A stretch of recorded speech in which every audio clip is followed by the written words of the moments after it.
దగ్గర ఇక్కడ ఓఎన్జి ఇంతమంది థ్యాంక్స్ అలాట్ మీ అభిమానానికి. అండ్ ఇంకా చెప్పాలంటే మా శ్రీరామ్ సార్ ఏది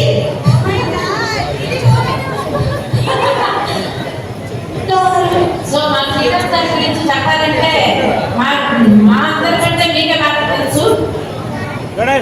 ఆయన ఒక రేంజ్ అంతే. జై Shriram. Thank you so much. ఉండాలి మీ అందరి ఆశీర్వాదాలు ఇలాగే ఉండాలి. ఇంకా ఇంకా ఎలాంటి ప్రాజెక్ట్ శ్రీరామ్ సార్ చేయాలి. అందులో